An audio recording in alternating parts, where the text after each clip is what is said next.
5 ലക്ഷം രൂപ വരെയുള്ള ആയുഷ്മാൻ പദ്ധതി ഈ രാജ്യത്ത് നടപ്പാക്കി കാണിച്ചു വന്നിട്ടുള്ള ആളാണ് പ്രധാനമന്ത്രി.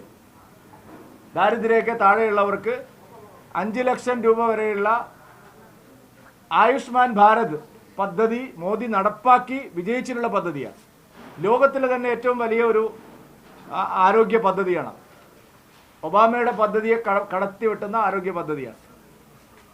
ഇതുവരെ അത് ദാരിദ്ര്യരേഖ താഴെയുള്ളവരുടെ മാത്രമായിരുന്നു. ഇനിയിപ്പോൾ എല്ലാ പൗരന്മാർക്കും, മുതിർന്ന പൗരന്മാർക്കെല്ലാം അത് ഏർപ്പെടുത്തുമെന്ന് പറഞ്ഞിരിക്കുക.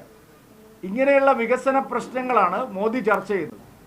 മോദിയുടെ ഗ്യാരണ്ടിയാണ്. കേരളത്തിൽ നിരവധി വികസന പദ്ധതികൾ മോദി കൊണ്ടുവന്നു. എംപിമാരെല്ലാം അതിൻ്റെ ക്രെഡിറ്റ് അടിക്കാനാണ് ശ്രമിക്കുന്നത്. കേരളത്തിലെ എംപിമാരൊക്കെ ഒരു ഫ്ലക്സ് ബോർഡ് എംപിമാരാണ്. ഫ്ലക്സ് ബോർഡ് വെക്കുക, എന്നിട്ട് അവരുടെ നേട്ടമായിട്ട് ചിത്രീകരിക്കുക. കൊല്ലം ബൈപ്പാസ് യാഥാർത്ഥ്യമാക്കിയത് മോദി, ഫ്ലക്സ് ബോർഡ് അടിച്ചത് പ്രേമചന്ദ്രൻ. കൊല്ലം റെയിൽവേ സ്റ്റേഷന് നവീകരണ പദ്ധതി കൊണ്ടുവന്നത് മോദി, ഫ്ലക്സ് ബോർഡ് പ്രേമചന്ദ്രൻ. പ്രേമചന്ദ്രൻ സംസ്ഥാനത്തെ ഏറ്റവും വലിയ ഫ്ലക്സ് ബോർഡ് എം പിയാണ്.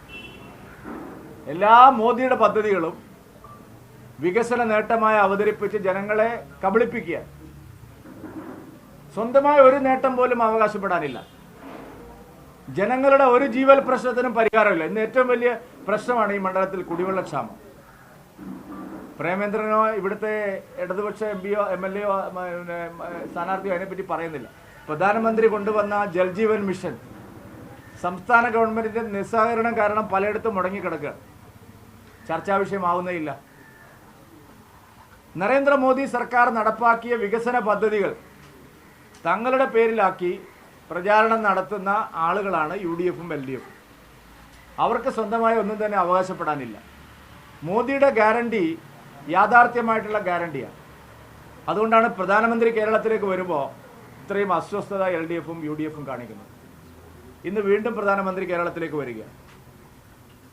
കേരളത്തിലെ ജനങ്ങൾക്കിടയിൽ ഒരു വലിയ പ്രശ്നമായിരുന്നു വനപ്രദേശങ്ങളുമായി ബന്ധപ്പെട്ട് താമസിക്കുന്ന കർഷകരുടെ ഒരു പ്രശ്നം, വന്യജീവികളുടെ പ്രശ്നം.